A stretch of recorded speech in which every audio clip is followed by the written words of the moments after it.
today I really want to share with you guys something that has really opened my eyes to what I used to do. And the only reason why is because there is this picture of this mom holding a business card from a certain company with a baby.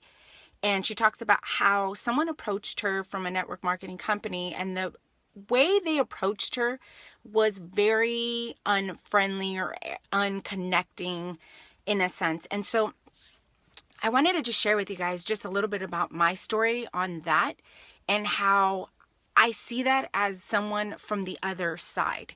I see that as somebody who used to do that and used to talk to people, and right away just boom, basically word vomit my business. And so I want to help you guys out with that if that's something that maybe you're struggling with, or I'm going to just do this sideways, see if that works.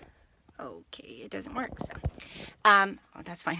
And so that lady said something very powerful in there. Is the person had just approached her, saw that she was with a baby, asked her questions about it, and then simply just said, have you heard of this company? Oh, you should try it because it'll help you, blah, blah, blah, blah, all over the place, right? Well, I used to do something similar from that. And I've learned a big, valuable lesson from that. Is that nobody really cares what product, service, or business you're trying to share with them until they know you care about them. And what do I mean? Is you get a lead and you find their need. There's so many people, me guilty, and I will tell you, I used to do that. I used to just meet people at like Target and just talk to them like, hey, our kids they're so alike, blah, blah, blah. They're getting along. Have you heard of this business I'm with? Or whatever. And they'd be like, no. And I'd just be like, here's my card, here's my information, contact me because it's gonna, we have this, and that. I can help you with this, and that. Blah, blah, blah, blah, blah, blah. And by the time we're done, the person would be like, okay. And I would never hear from them again, even when I would text them or call them.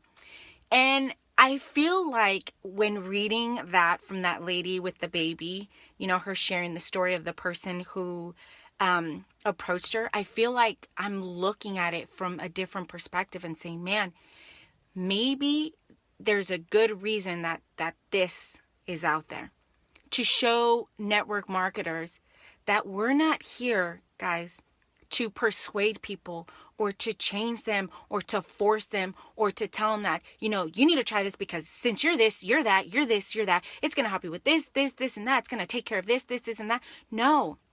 Talk to people. Excuse me. There is some kind of cool thing I learned. Hey, Rhonda. Hey, Jess. Thanks for joining.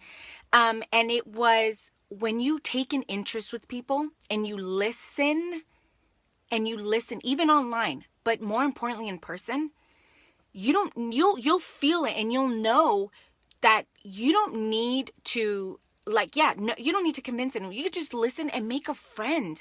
I know of somebody, I've had many people approach me, and give me their business cards with the legging company because I wear the leggings, and I've had people just give me cards because I tell them, well, I don't really buy them. And they're like giving me a bunch of cards.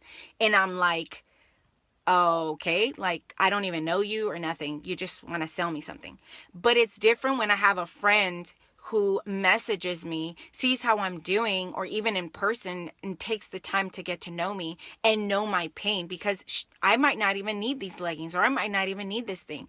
So when you take the time to listen to someone and you take the time to be like, hey, how are you? How are things going? How is life? How is motherhood? How has work been? How's everything? You will eventually hear their pain and you will find their pain. Yes, Rhonda, you'll find that pain that they're dealing with. Maybe their husband just lost their job or they just lost their job, and they just need someone they can talk to.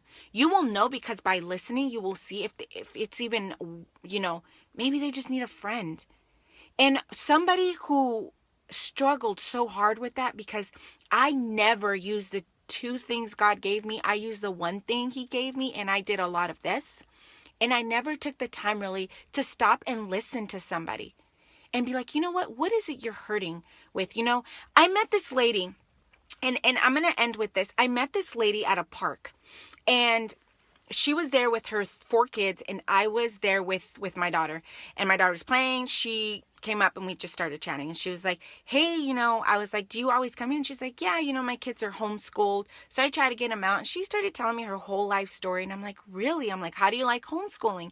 She's like, well, it's good, but I'm really gonna send my kids back to public school. And I was like, oh, really? What about private school? And she's like, well, private school is too expensive. We can't afford it because my husband is a pastor. 4 kids. They were all running around. And she's like, my husband is a pastor, so we don't make a lot, and I can't work yet until the kids get older because I want to be staying at home with the kids, And I was listening, and she kept saying a lot how she wishes they can afford a private school. So, I listened, then she asked me about me, and then I said, I stay at home with my daughter, I get to work from home, and have the ability to watch her grow, and I only have 1 compared to 4, so I don't really understand that. And we laughed, we giggled, we built her name is Amy, so we built a relationship real quick, and Amy and I told her, hey, I'll probably see you around again, here at the park. And she's like, I'm here all the time, so you'll see me. And so we still kept talking. And then I was like, do you and your husband ever keep your options open to an opportunity that won't interfere with what you're doing? And she thought about it. She's like, well, I'm not really good into selling. That's not my thing. And this, and then I was like, oh, trust me, I understand, my team had this thing on selling, and how it's really hard, for a lot of us, and just ways to get around that. And I tried to ask her, but I got the feeling that at that point she didn't want to keep talking about it. So I knew to stop, and I was like, yeah, it's totally fine. I said, but you know what, Amy? I was like, I can't wait to hang out with you again. I'm going to bring Rylin again probably next week, and we can hang out, and you can tell me a little bit more about your church, some of the programs you guys offer. All I did was ask and build a relationship.